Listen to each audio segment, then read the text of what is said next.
yesterday. Nel cantiere del Mondo Nuovo si muovono cittadini, adulti e giovani, famiglie, imprenditori, ricercatori, studenti, movimenti e amministrazioni.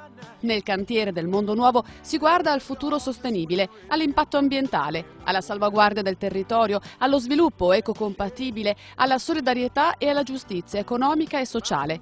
Nel cantiere del Mondo Nuovo abbiamo incontrato persone normali che hanno però un desiderio speciale, quello di cambiare le regole del gioco, del business is business, del profitto, del progresso selvaggio e a tutti i costi. Nel cantiere del Mondo Nuovo i lavori sono già in corso. La nostra inchiesta parte da un progetto pilota a Treviso, l'ecoquartiere di Quattro Passi, idea nata dall'omonima fiera e che ora vede coinvolte 8 giovani famiglie in un progetto di co-housing sviluppato dallo studio di architettura TAM Associati. Un villaggio in co-housing, bioedilizia, sobrietà per sfidare quindi la modernità delle villette del nord-est. 8 famiglie per il momento, tra i 30 e i 40 anni con bambini piccoli, verranno quindi a coabitare qui, si chiameranno infatti co-houser e condivideranno spazi, scelte di vita e anche uno stile sobrio e ecocompatibile. Ma allora andiamo a conoscerli questi co-houser che abiteranno nell'eco villaggio e anche la TAM Associati, che è lo studio di architetti che ha progettato l'ecoquartiere. Incontriamo Alberto, che con la moglie Federica e i suoi bimbi Giovanni e Caterina sarà una delle famiglie dell'ecoquartiere, insieme a Giovanna, che con Silvio e il loro piccolo in arrivo non vedono l'ora di insediarsi. Significa poter realizzare un sogno che perseguiamo come famiglia da un po' di anni, e perché la volontà è sempre stata quella di cercare un contesto in cui abitare e condividere la propria vita con altre famiglie senza avere qualsiasi tipo di vincolo in termini di condivisione sul piano economico piuttosto che di qualche progettualità particolare, ma di impostare una vita abitativa basata sia sul vicinato solidale ma sulla potenzialità anche di costruire una rete forte, solidale e di aiuto e di scambio sul vivere assieme, insomma. Ecco, concretamente che cosa è significato per voi arrivare a questo punto? Un'organizzazione, delle riunioni, trovare un luogo, ecco, è anche impegnativo in effetti. Sì, allora l'impegno in questi mesi è stato molto alto, nel senso che siamo stati chiamati a partecipare a un lavoro di progettazione partecipata con gli architetti intenso. Noi abbiamo partecipato circa per una media di una riunione / 2 riunioni a settimana, in cui ci incontravamo sia con gli architetti per discutere di fatto di tutta la parte progettuale e tecnica legata alle case, al terreno, come disporre le case, cosa disporre il verde, che materiali usare, che impiantistica, la definizione di budget, più tutta un'altra parte di lavoro che facevamo da soli e stiamo facendo come famiglie per definire di fatto i principi base, per definire il nostro punto di riferimento in termini valoriali e anche mettere giù i primi paletti per un regolamento di vita assieme. Ah, quindi ci sarà un vero e proprio regolamento dell'ecoquartiere? Sì, ci sarà un regolamento simile in questa fase, sarà molto simile a un regolamento condominiale che andrà a svilupparsi poi negli anni in base al tipo di esigenza che ci saranno. Ad esempio, una prima cosa che abbiamo già deciso, qui si è già deciso che si tornerà indietro, è che il terreno verde, quindi il giardino, il grande terreno che abbiamo a disposizione, sarà indiviso e non ci sarà nessun recinto tra casa e casa e sarà a disposizione di tutti e tutti saranno proprietari di ogni parte, come ad esempio la casa comune che verrà costruita in più alle case singole sarà proprietà di tutti quanti, insomma. E cosa succederà nella casa comune, per esempio? La casa comune ci stiamo ragionando da un po', non siamo arrivati e forse non abbiamo neanche voluto arrivare a definire precisamente cosa metterci dentro e cosa farci. Questo per non vincolare le famiglie che volevano entrare ad una progettualità troppo specifica e dall'altro perché ci sembra importante che avere uno spazio a disposizione per tutte le famiglie sia il punto di partenza per costruire qualcosa di importante, che possa essere semplicemente la convivialità, ma possa portare anche allo sviluppo di progettualità altre tra famiglie, ma anche aperto al territorio in cui andremo a vivere e al territorio in forma anche più ampia a livello trasversale. Cosa significa per una famiglia e per le 8 famiglie che sarete crescere insieme? Io credo che sia importante appunto per mio figlio in questo momento in prospettiva il fatto di vedere altre realtà, altre persone, altre vite di coppia, un aspetto anche oltre che comunitario, anche di ideali diversi rispetto ai miei. C'è un co-houser che un giorno ha detto io a mia volta, vivendo in un condominio solidale, è come se avessi avuto più genitori, più padri, quindi è come se avessi avuto l'opportunità di vivere un'esperienza educativa anche diversa e diversificata, e questo mi ha arricchito molto. Io credo che questo possa essere utile anche per mio figlio, insomma. La speranza è che questo nuovo stile di vita legato all'abitare possa continuare a espandersi, a evolversi anche a partire dall'esistente, quindi non solo andando a costruire un nuovo, ma andando ad esempio a ristrutturare o a reinvestire sull'esistente in termini abitativi, insomma.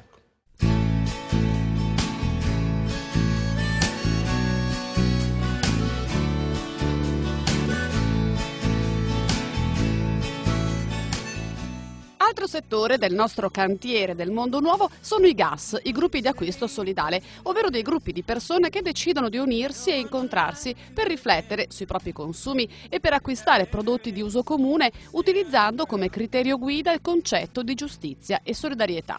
Solo nel Trevigiano sono più di 20 i GAS, per un coinvolgimento di centinaia di persone. Noi siamo andati ad incontrare il gruppo di acquisto solidale di Spresiano, che ha circa 3 anni e si ritrova ogni primo mercoledì del mese. L'idea che da subito ci ha accomunati è stata quella di innanzitutto di condividere questa esperienza, cioè di trovare quindi il tempo per parlare della realtà dei gruppi di acquisto, ma innanzitutto per conoscere da vicino le realtà produttive anche locali, scoprendo realtà, iniziative e aziende agricole e quindi anche prodotti locali che in realtà noi non avevamo avuto l'occasione di conoscere. Quindi un po' così rispetto all'atteggiamento del consumatore solito a cui noi siamo abituati, cioè all'idea di entrare in un supermercato con carrello da spesa e raccogliere inconsapevolmente dei prodotti, abbiamo scoperto il piacere di conoscere da vicino i produttori, di gustare i sapori autentici della terra e soprattutto di prodotti qui locali e con questo di condividere questa passione ma anche questo interesse, cercando di capire di più, di capire più da vicino la realtà del produttore, di venire incontro alle sue esigenze, ma anche di esprimere quelli che erano i nostri reali bisogni. Le riunioni GAS sono molto, direi, spontanee, non c'è una struttura anche organizzativa vera e propria.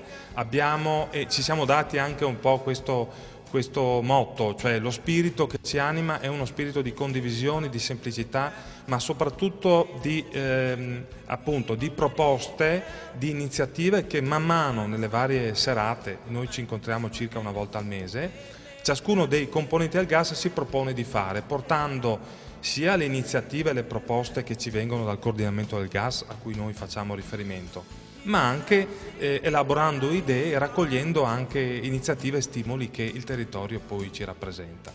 Anche le amministrazioni comunali possono promuovere e sostenere queste realtà. Un'amministrazione come la nostra apprezza e valorizza la messa in rete di relazioni e di famiglie che insieme promuovono uno stile di vita sobrio e vogliono essere consumatori consapevoli. Per saperne qualcosa di più, www.marcaliberatutti.it, il sito che mappa le buone pratiche nel Trevigiano. La consapevolezza e la conoscenza è l'aspetto più importante, io direi anche la condivisione. Cioè noi chiediamo alle persone che si avvicinano al nostro gruppo GAS di condividere innanzitutto gli obiettivi. Non vogliamo che il contatto e l'inserimento di un gas sia solo legato a un aspetto di mero acquisto, altrimenti questo sarebbe un gruppo di acquisto come tanti altri. Vogliamo che la parola solidale sia anche diventi una sua caratteristica, ma anche sia un valore aggiunto che noi vogliamo dare a questo gruppo, ai gruppi di acquisto, ma anche al prodotto, al produttore a cui noi ci rivolgiamo.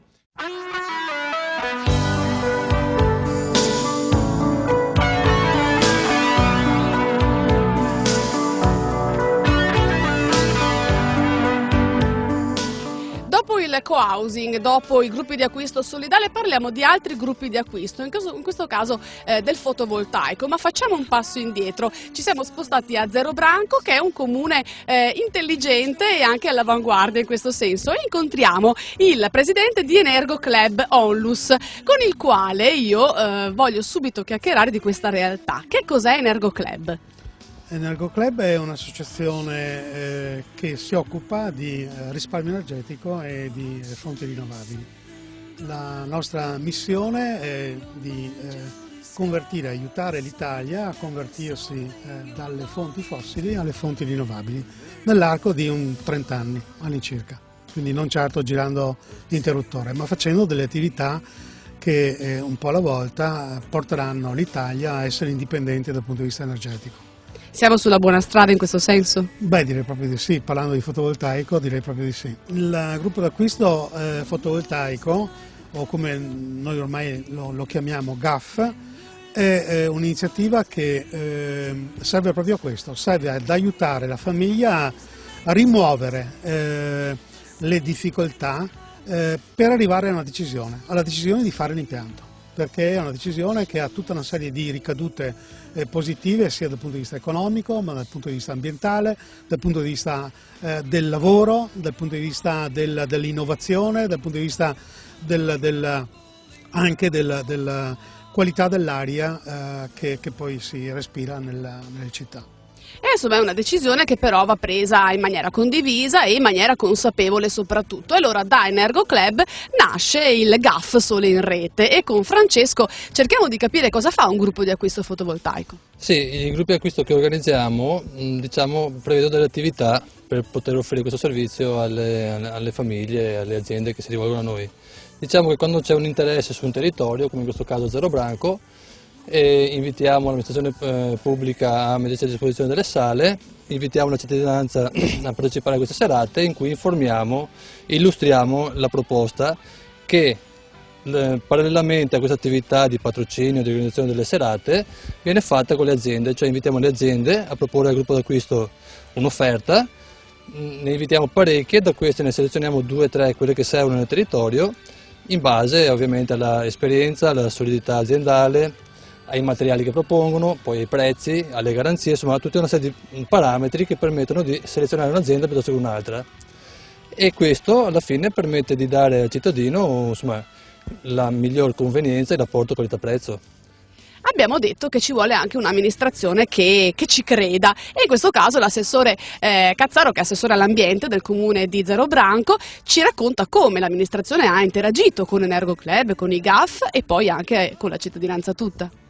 Sì, noi siamo partiti ancora nel 2009, prima ancora di Sole in Rete, cioè abbiamo assieme a Energo Club, è un'associazione di Zero Branco che è Gruppo Zero, siamo partiti con un primo gruppo di acquisto sul fotovoltaico. Noi come amministrazione abbiamo creduto in questo e abbiamo dato la massima disponibilità a Energo Club, che ci sono stati come partner tecnico.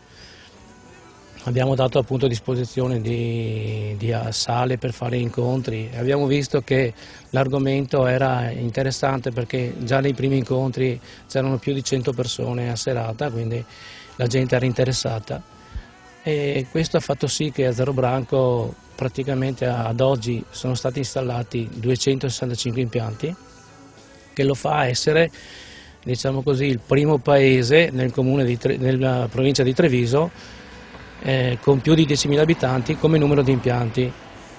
Energo Club ha sì raccolto l'esigenza di un territorio, dei cittadini, ma che è stata stimolata in questo caso da un'associazione che è l'associazione Gruppo Zero. Quali sono i vantaggi ad oggi che avete apportato? Sì, diciamo che il Gruppo Zero è nato appunto per il discorso degli impianti fotovoltaici e diciamo dopo il primo anno di esperienza, raccogliendo un attimino il contributo che ognuno che ha fatto l'impianto ha lasciato al gruppo, abbiamo finanziato delle attività scolastiche sia del plesso delle medie che delle elementari, dove facciamo delle attività inerenti sempre all'ambiente, sicché coinvolgendo i ragazzi e facendoli dopo presentare anche in occasioni in comune per vedere cosa hanno capito del risparmio energetico e altre cose riguardanti l'ambiente. Questo perché cittadini attivi e consapevoli si cresce.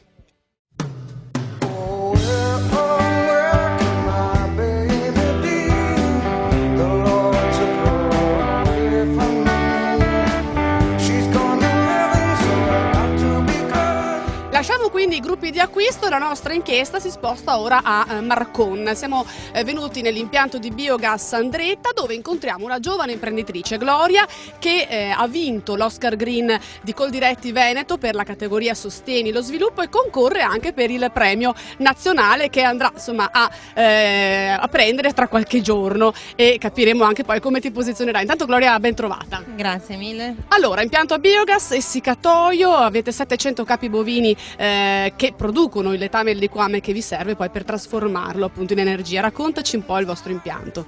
Allora, intanto questa è un'azienda di 700 capi bovini e di 60 ettari di proprietà e poi coltiviamo ulteriori 100 ettari in affitto. Abbiamo un impianto di biogas che è sorto nel 2005 da 800 kW e attraverso l'utilizzo dei reflui zootecnici, quindi sia il letame che il liquame di nostra produzione e l'utilizzo di scarti dell'agroindustria, quali ad esempio lo scarto dei tortellini piuttosto che la pasta o lo yogurt in scadenza, andiamo a produrre dell'energia elettrica. Il tutto funziona con una tramogia di carico che viene alimentata quotidianamente. Da questa tramogia vengono alimentati 2 fermentatori, i quali vanno praticamente a disgregare la materia e a produrre del CH4, che altro non è del gas. Questo gas viene convogliato a dei gruppi di cogenerazione, i quali trasformano il gas in energia elettrica che viene immessa in rete. Noi siamo in grado di dare dell'energia elettrica a circa 1500 case di dimensioni medie, sui 100 metri quadri.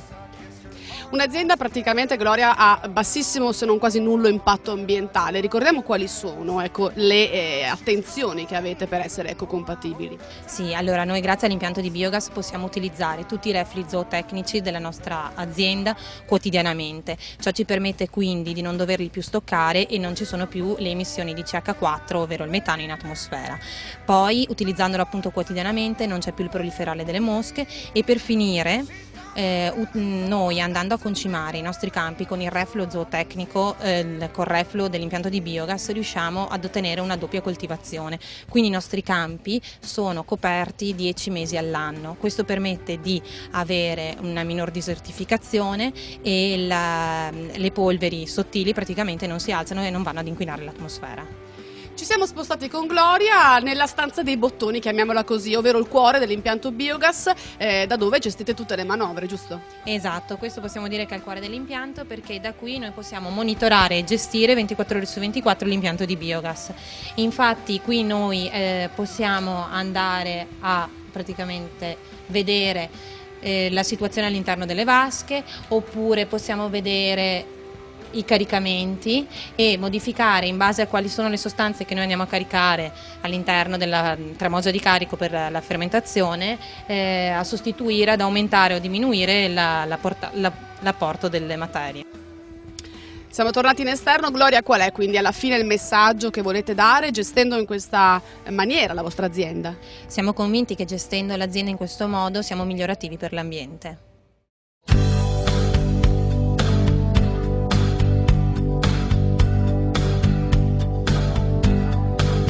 La nostra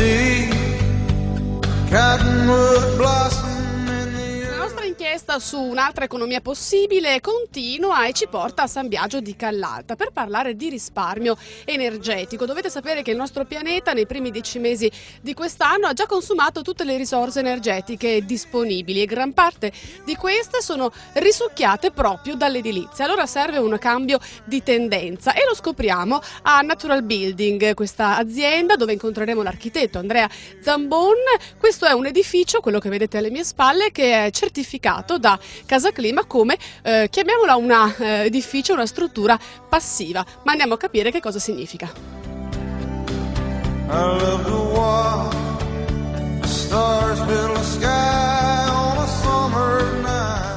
Allora, Casa Clima è un'agenzia di certificazione energetica ed ambientale degli edifici.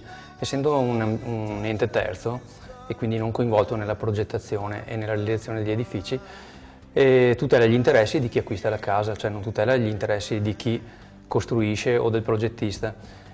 Negli altri enti di certificazione energetica solitamente sono a carico del costruttore, non sono enti terzi, per cui Casa Clima diciamo che è una bella tutela per chi acquista la casa. Casa Clima rilascia anche una targhetta di certificazione che esattamente che cosa certifica quindi? La targhetta praticamente va a dire cosa? Che il certificato ha superato tutti i criteri di verifica da parte dell'ente e quindi è il comfort massimo dell'edificio e il fatto che sia stato costruito con il metodo della buona tecnica, diciamo. Architetto, la domanda ovvia quindi adesso è come si costruisce una casa clima? Una casa clima innanzitutto è una casa che ha un involucro molto efficiente dal punto di vista energetico. Questo si ottiene coibentando bene l'edificio e cercando di risolvere tutti i problemi di ponti termici che si possono verificare nell'involucro dell'edificio stesso. Ovviamente bisogna poi fare i test di cui accennavo prima di tenuta all'aria. Questo significa che avremo un serramentista che posa il serramento con determinata dovizia e accuratezza. Chi viene a posare il cappotto, che posa il cappotto secondo le tecniche riconosciute e divulgate dall'ente di certificazione. Tutto questo ovviamente non è che va a incidere nei costi in maniera particolare per passare da una casa normale a una casa clima. Si parla del 2% in più, 3% in più, che tra l'altro nel giro di qualche anno poi questi costi vengono recuperati comunque anche grazie alla minor spesa per il riscaldamento. E la casa clima può essere una casa in muratura, in legno, qualsiasi tipo di casa può essere portata a casa clima. Anche gli edifici sotto tutela ambientale possono essere portati ad ottenere una certificazione casa clima. Ovviamente si seguirà una strada anziché un'altra rispetto a un edificio nuovo, però casa clima non significa solo costruire nuovo, significa soprattutto anche risanare l'esistente. Abbiamo capito quindi che cosa significa costruire una casa clima, ma chi fosse interessato a chi deve rivolgersi, a chi può fare riferimento quindi? Beh, guardi, noi abbiamo inaugurato proprio il 27 settembre scorso il network Casa Clima Treviso. Praticamente questa è un'associazione senza scopo di lucro. Per il momento il direttivo è composto da 10 professionisti, siamo tutti consulenti energetici Casa Clima o auditori Casa Clima. E il nostro intento è proprio questo, cioè il fatto di far conoscere la certificazione energetica Casa Clima, che a nostro avviso è una certificazione di qualità. E poi soprattutto creare nel territorio, anche questa cosa è molto importante, una filiera. Cioè il fatto di far conoscere questa certificazione ai committenti, che sono poi gli utenti finali, ma creare una filiera nel senso di fare dei corsi a progettisti, ad artigiani, proprio per affinare questa conoscenza nel territorio della provincia di Treviso. L'ultimo tassello del nostro cantiere del mondo nuovo è la finanza e visto i tempi che corrono con lo spread tra BTP e bond che supera i 500 punti, rendite che vanno a picco e borse che crollano, è assolutamente attuale.